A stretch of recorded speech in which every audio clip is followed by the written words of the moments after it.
Hello, everybody. I'm very, very excited to be here, and I'm going to mispronounce your name, Nick, but it's Nick Malliris. Is that right? Malliris. Malliris. See, I told you. I should have asked you. I'm here with Nick Malliris, and he's written a wonderful book called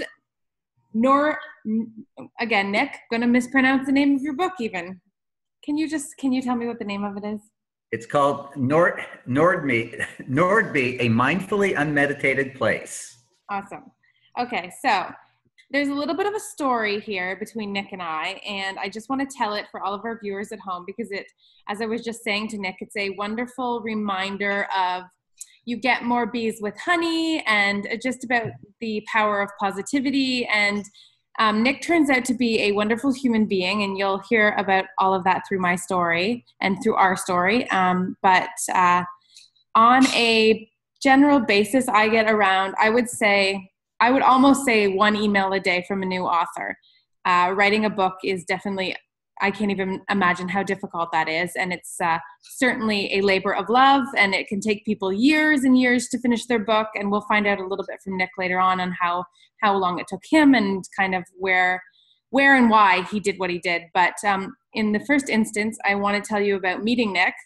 And Nick sent me an email, and I actually have it here. And as I said, this is one email of many that I receive, and so much so that we unfortunately have a standard response to emails that we send out because we do get so many of them. But this is Nick's email to me, and it says, "Hi, Erin. My book has been on the non-bestseller list since December, but I'm pleased to say it has been very well received by those who invested the time to enjoy the many rich characters inside its pages. I'm currently working on a sequel, which has been demanded by many of my readers. I thought it would be a good fit with your book club, with your many book club members. If there's any interest in the story, I'd be happy to come talk about the book either in person or via webinar. There is a good backstory on how it all came to be, which I hope we'll hear today. Best regards, Nick." And so I got this email, and like I said, I actually just shot off I did look at it. I look at every book that we receive, but I shot off the templated response. And I mean, I've taken a lot of time to write that response because I do understand how hard the process can be. And Nick's reply to my response it was pretty much, "Really happy to hear about it. I'm like, keep going. I understand how hard it can be to be a new author, and I'm sorry, but we only read 12 books a year, and because of accessibility and other issues, we won't be able to read your book." But Nick's reply to me was wonderful, and it was pretty much, I'm going to just sum it up, but it was, "Erin, thank you so much for taking the time to respond. It really means a lot to me.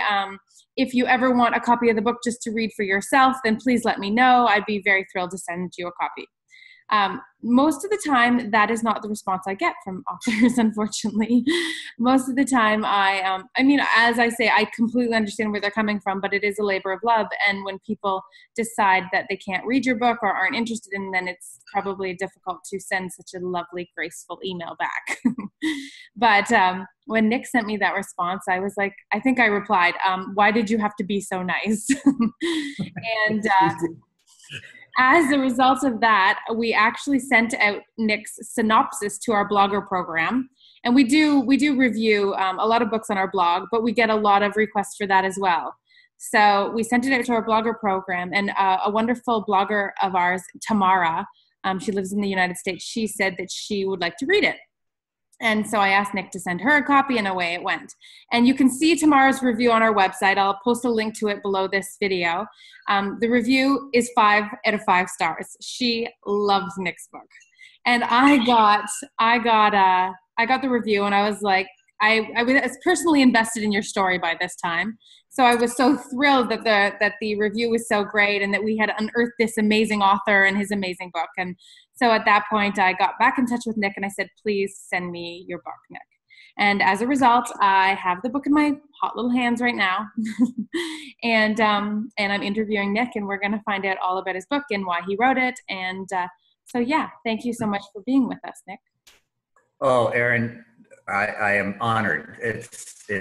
I'm so touched by this introduction, and so humbled. I'm humbled by your words and your kindness, and I've been humbled by just the response of Tamara and so many people. You know, it's been an interesting process. And one of the best things about it has been just the kindness and support and generosity from the readers, from the people who just supported the book.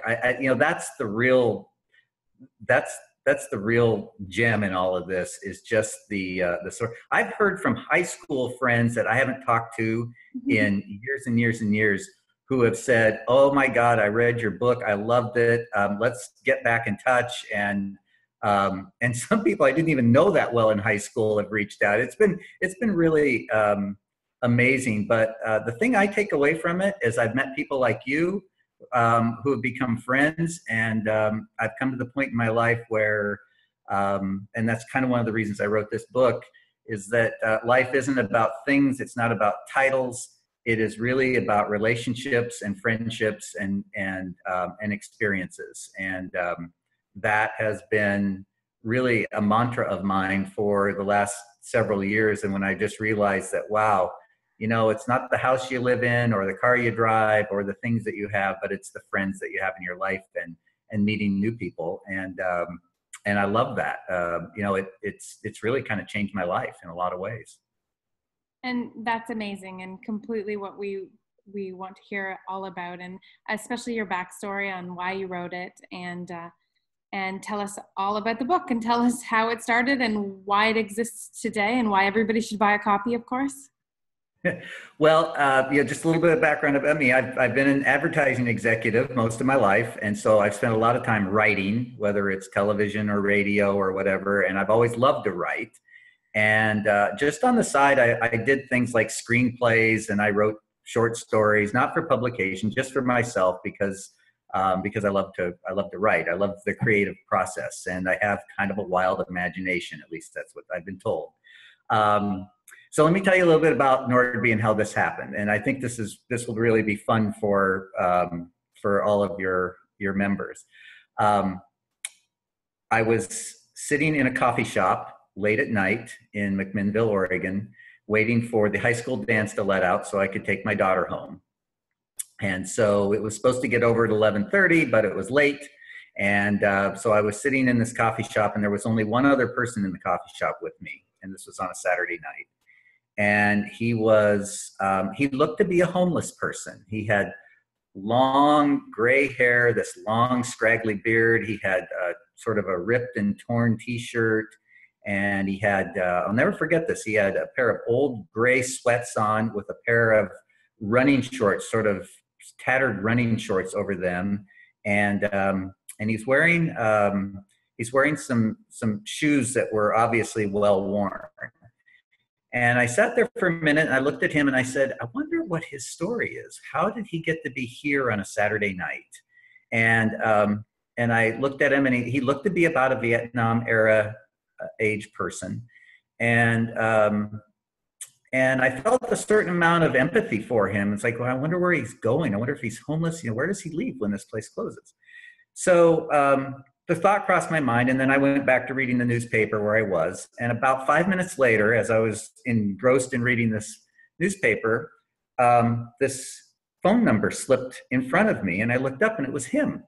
And he said, I see you have a phone. Would you mind calling this number, please, and asking this person if he will come pick me up? And I said, sure. And he said, my name is Chuck. I said, yeah, I'll do that. So I called the number, and this kind of gruff guy answered. And I said, yeah, there's a gentleman here. His name is Chuck, and he would like you to come pick him up and take him home. And the guy said, yeah, I'll be there, but it's going to be half an hour. And I was concerned enough that I said, are you sure you're going to be here? Because, if you can't take him home, I'll take him. And he said, no, I'll be there. I know who he is. I come get him all the time. He said, but it's going to be half an hour. And I looked up, and he said it would be half an hour, but he said he will be here. He says, okay. And he said, thank you very much. I appreciate it. I said, no problem. So that was that. And then I could not get him out of my mind after that. And I started making up the story, and I thought, well, what if he's really like fabulously wealthy? What if? So I just made up this story about him, and I picked up my daughter, and I told her about him on the way home, and I just said, it's just driving me crazy. And it just stayed in my head. and that was really the genesis of this book. I started building this story around this character in this coffee shop, and and I started it started expanding from there. And so then I started writing some plot lines about who this person could be in this coffee shop in this small town, and it just sort of exploded and went from there. Of course, I dabbled with it off and on for about 6 years and Wow. did nothing with it. And then one day, just through a whole series of events and things, life had gone on, and my daughter had gone off to college and graduated from college. And I just said, you know what? I love this story and I can't get it out of my head. And I'm going to finish it. And it was about September 1st, 2016. And I said, I'm going to finish this book by December 31st. And it turns out I finished it by Thanksgiving Day. Wow. So that's how all this started. So you're not an author then by trade, working in the advertising industry. No, this was going to be, being an author is my second career, and I really, it's really something that I always wanted to transition into doing, because I love doing it, and I've got 3 books now that I'm working on at the moment, because it's something I love to do, and so yeah, that was it. It was like, okay, this is my first foray into it. But even, Aaron, even when I finished the book, I said, well, now what do I do? Hmm. And fortunately, I had a very good friend whose sister is a published author. She's been an author for years. It was her second career as well. And she lives in Denmark, and she was coming back to Oregon, and I asked her if she would meet with me, and she did. And she read the manuscript, and she said, this is wonderful. You should publish this. And I said, Diana, I have no idea how to do that. So she walked me through that process and helped me get it published. Before we actually, because I want to hear all about your publishing process actually, because that's something a lot of our members are actually writers themselves. So finding out how to actually publish a book is something that they're always very interested in. But before we go there, I actually I want to read this. It's on the very front page of the book, and it says, on the 8th day God created friends, just in case. And I think that a lot of your characters are extremely rich, very well developed. If you can just talk a little bit about your character development, and I mean, maybe Earl in specific. Well, they're all composites of people I've known. There's only one character in there that's actually based on a real true person in my life, and that's An. Because I had a Vietnamese executive assistant. She's still a very good friend of mine, and so I sort of based that character on her. But yeah, you know what? One of the things I've learned in life is that you having good friendships is really such a gift, and I think as you kind of grow, you understand that the quality of those friendships is really important. And then there's another aspect of this, and I'll talk about Earl in a minute, but all of these characters have lived long enough to realize that, you go through a stage in your life where it's all about your ego, and, you're trying to always be right, and you try to hide your insecurities and try to always be perfect, whether it's in your job or and really a lot of times you end up hiding your true self. And it's funny when you get to a certain point, you realize you just become comfortable in your own skin. I'm not perfect. We all have issues and flaws, but the life brings out sometimes the worst in us, but it also brings out the best in us. And I wanted to focus on a story that brings out the best. People who have said, look, we've been through a lot, but here's the reward that we get. And the reward is when we can reach out and help our friends and help our community and do something really positive for each other.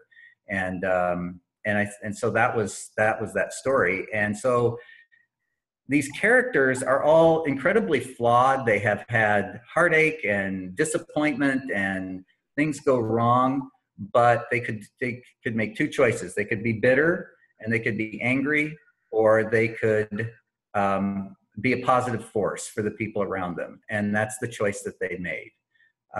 Earl is a good example of that. A star-crossed person in some ways. incredible good looks and athletic gifts that a lot of us don't have, but he makes some bad decisions and things keep going wrong and he needs help. And so he gets himself into kind of a bad jam and a lot of times just because of making bad decisions, but he's got this whole community of people there, rich community of people who come to his aid and step up to help him in his time of need. And they do it for no other reason than he's one of them, and they have a lot of love for him and his daughter. There's one other aspect I want to put in is that there's also an element in the story where one of the characters is not necessarily very fond of a certain person in another town, but the person's son gets in trouble, and he sets aside his personal feelings to go help his son. And I think that's an important story, because it's like, well, I don't like the guy's dad that much, but then I realize when I put myself in his shoes, there's something I can do to help. And then that helps them forge a friendship that they didn't have before. It's difficult without kind of ruining the story. A lot of times we do these and we've already read the book, but I want everybody to want to read the book as opposed to have read it. So we won't give too much away, but one thing you did just hit on is community. And I just wonder if you could maybe discuss the fact, my American geography is horrendous. So you've lived in a big city before, I imagine. Yes. Okay. Yes. So this book is it's small town. Do you think that the characters and the way that they help out, is that indicative of being a small town, or do you think it's something that crosses into more urban areas? Well, unfortunately, I think sometimes when you live in bigger cities, it becomes kind of impersonal, and people tend to walk down the street and avoid eye contact and don't talk to each other and don't have that kind of personal involvement with each other, just because the hustle and bustle. So the setting is because I've also lived in small towns, and that was another thing that in small towns, people tend to know a little bit more about each other, sometimes more than you want them to know, and that sort of thing that can be kind of gossipy, but there is a sense of community there. But what I'm hope comes out of this book is that you can have a sense of community anywhere, whether you live in New York City, in Manhattan, or in a small town. It's just how you choose to engage with people. Yeah, I like that. That's a very positive, and the book is very positive. And I really enjoyed it, and I know that our other Tamara has enjoyed it. So I hope everybody will pick up a copy.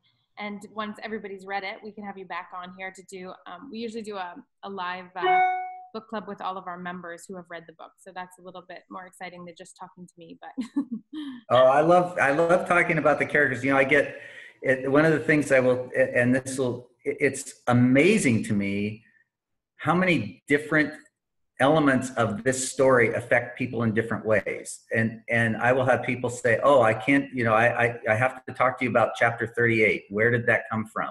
It touched me. It made me cry. Then there's people that talk about the part about the dog, which I won't get into, but I will say that when your readers read the part about the dog, that is actually a true story. That was the actual story I wrote about my dog 7 years ago. And I said, I have to find a place for this in this book, because even though it's 7 years and I can hardly talk about it now, but it makes me cry every time I read it. And I thought, you know what? It's sort of a tribute to my dog Maggie, and so many people have written about that and saying how it touched them. Obviously people that own dogs or are animal lovers. So it's all over the map. The parts that I find the most humorous and funny that crack me up, there's a lot of people that, oh yeah, I thought that was good, but really this is the part that I really love. So you just never know what's going to touch people. But what I love is that so many different facets of the story and so many different characters have touched people in different ways. That's incredibly gratifying. Absolutely. The feedback must be Very powerful for you. Yeah, yeah. I've had people call me in the middle of meetings and just say, I just read this chapter and I had to read it again. And I just have to ask you, where did that come from? It's like, okay. So actually, to that point, do you still work full time? You're not retired? No, I'm not retired. I still work full time, and I still write. Just a little sidelight. I have there's a little coffee shop on the Oregon coast I like to go to, and I sit in there and write a lot. And the funny thing is, they don't know anything about my personal professional life. They think I'm a full-time author, and it cracks me up when I go in there because I never let on. And they all bought my book. And when I walk in, it's like Norm at Cheers. It's like, Nick, where have you been? What are you writing now? And I love that. They've all become my good friends. So is there any plans to sort of like hang up your shoes from your day job and focus on this full time? Oh, I would love to do it. Yeah, I would love to do this sometime. Yeah, it's very fun. You lose yourself in it, and I'm also a big believer in reinventing yourself. I think people need to do that throughout their life, not just at some point. But I think reinventing yourself is really a positive and life affirming thing to do. And this is one of the ways I'm doing that. So yes, I'm working on 3 different projects, and at some point, I just like to sit and write books and talk to really lovely people like you, because this is really a lot of fun for me. So tell us about the publishing process then. You had a friend who knew a little bit more about it than yourself, and how did that go? Well, she was incredible help. First of all, she gave me confidence that this was a publishable book, if you will. She just really liked the story. She said, you need to get this out there. And I said, well, how do I find a publisher? How do I do this?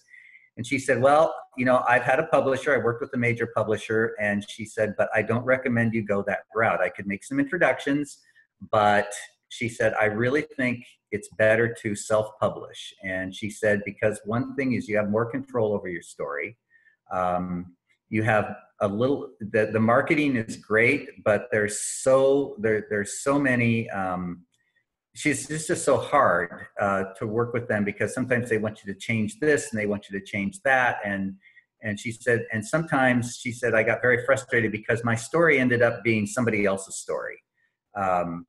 And that really kind of resonated with me, because I wanted this to be a story that was from my heart and that came from me. So she put me in touch with an organization that helps people publish, and so they did all of the copy editing for me, and they made some really good suggestions in terms of making sure this synced up with this, but they really didn't change the story. And then they helped me get it up on Amazon, and now they're helping me get it into bookstores around the country. So that's going to happen, that it will actually go into bookstores. They'll go into Powell's here in Portland. If any of your members know them, I'm sure the Portland people do, because that is a major bookstore here, and very well known internationally as well. So it's going to be going into bookstores, but I needed help. I needed somebody who knew the ropes and who could help me with the copy editing, help me get it designed. I have a really good friend who's his name is Tim Parker, who is a graphic designer, and he said, dude, I am doing the cover design for your book. Don't even think about it. And so he just wanted to do it just because. So had a lot of help, but oh my gosh, the things I'm still learning about the publishing business. For example, I walked into a bookstore after I got it all up on Amazon and people were buying the book, and I said, would you, be interested in carrying this? And they said, maybe I shouldn't say this, but they said, yes, we would be very interested in carrying your book, but not through CreateSpace, which is Amazon's distribution service. Right. None of the bookstores want to do that. They want to go through a company called Ingram, because they don't want to have anything to do with Amazon. So there's the political side of this that I didn't even understand. And I said, oh, well, I didn't even know about this Ingram, so I've had to go find out about them and get that set up. And honestly, writing the book was a little bit easier than getting all of the getting it up and out into the marketplace. That has been more work and than actually writing the book. And I would say not the fun part of it either. that's been a little bit. It's been a big learning curve. Well, you talk about traditional publishers, and I think that is a lot. I mean, first of all, it's highly competitive to go to a traditional publisher, but that is one of the reasons I think that some authors do choose that route, because of all of the stuff. I mean, the learning curve and all of the stuff that you have to learn as you go. It's time consuming, and I mean, you have a lot of other stuff going on, so we can certainly understand that. Yeah, the company I use, they work with self-published authors. They have very experienced people, and they were extremely helpful. I mean, without them, I don't think this would have happened. But they were able to walk through all the nuances, help to get the account set up, do all of that. So so they've been extremely helpful, and I've relied upon them heavily, and Diana, my friend too, has been very helpful. Great. So I just reached out to you because I saw you guys online, and I just thought, I'm just going to send a note to my friend Erin. She doesn't even know she's my friend yet, but she's going to be. Nick, if you don't mind, will you just tell us the name of the people that helped you, so that if anybody is looking for assistance, then they could look them up? Yeah, Lucky Bat Books. Dale Dermatis is the person I work with there, but again, Lucky Bat Books, very, very helpful. And I would say that anybody that wants to self-publish, start there. And they have really good people, and they're very responsive, and they'll walk you through the process. Great, that's great. So tell us, or if you can, about what you're working on now. Well, I'm working on a sequel to Nordby. It's not very far along. It's fun. I'm getting a lot of feedback from people saying, "Well, I want to know what happens with this character. I want to know what happens with this part of the story." So I'm kind of collecting that right now, and working on that. I'm working on another story that's sort of it's a little bit different. It's kind of a paranormal story, and I don't want to divulge too much because I think I'm going to be finishing that up in the next few months, but it's a novel, and it's something that this is what happens with me, but it's something that I thought of on a plane flight back from Washington D.C. to Portland, and I said, I wonder if, and so I started writing it down, and I wrote the complete outline of the book in like the 4 hours the flight took. So now I'm just finishing up that, and then I'm writing a nonfiction book that I've been working on, which is a personal story about my early days working with the online poker industry, which had some really, really pretty crazy, insane moments, and that has been fun to write. So I've got these different projects going on, but the sequel to Nordby is going to be the fun one. I think that's the one that I'm really looking forward to, because I've got some ideas for how to continue that story. And I wrote it with the idea that it would be a series. And do you have a pub date for that? I'm going to shoot for Christmas of next year. So we have to wait a little while to find out. Well, yeah, I mean, I've got to give more people time to read this book so that they get excited about it. I'm hoping for a little bit more feedback from people too on what they'd like to, what part of the story they'd like to see developed further. Great. Well, it's good that you put that in there, because after our ladies read your book, hopefully they'll be able to provide some feedback. Nick, before I say goodbye to you, we should get you out to our Portland chapter. That would be fun. Oh, I would love to do that. I'll tell you one other little anecdotal story that I think might be interesting to your readers. I love telling this story because it had a good ending, but so I was struggling with the ending to the book. I just thought it doesn't feel right, and I go a lot by how I feel, and I just thought I had an ending, but it just doesn't feel like it's the right kind of ending for this book and this story and these people. So struggled with that, and about 3 a.m. on Thanksgiving morning 2016, it hit me, and I just said, that's it, that's what I'm going to do. So I got up I went to my computer, I sat down, and I wrote this ending that I really love. I will just tell you right now. Um, I was really happy with it, and I pressed save, and then I went back, and it didn't save. It was about 3 hours of work, and it was gone.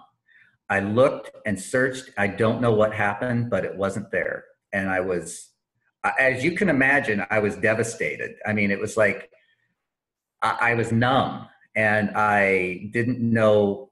I really didn't even know what to do. I got up and I went out the door and I drove into town, and I went to Starbucks and I sat there and tried to calm myself down.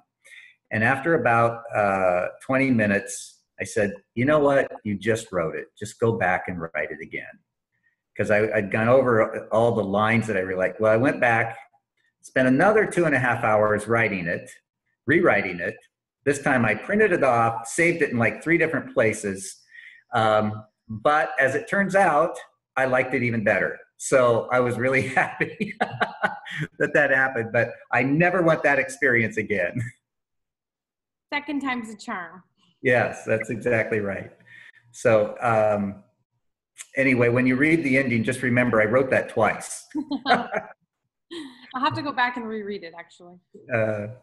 Yeah. So anyway, yeah, if readers have questions, they can send me notes. So they can go to my website and and ask questions. I'm always happy. I'm always happy to check there and answer questions and talk about characters and that sort of thing. Website at the bottom of this recording on our social media channel. Yeah, you are awesome. But well, thank you so much for your time. Thank you. And yeah, let's talk again. If you want me to talk to the Portland chapter, just have them reach out. I'd be happy to come talk to them about the book. Absolutely. And I'll just encourage everybody to get out to their, go onto Amazon or go onto the website and buy a copy of Nick's book, because now you're just dying to know what happens in it, of course. But thank you all for listening.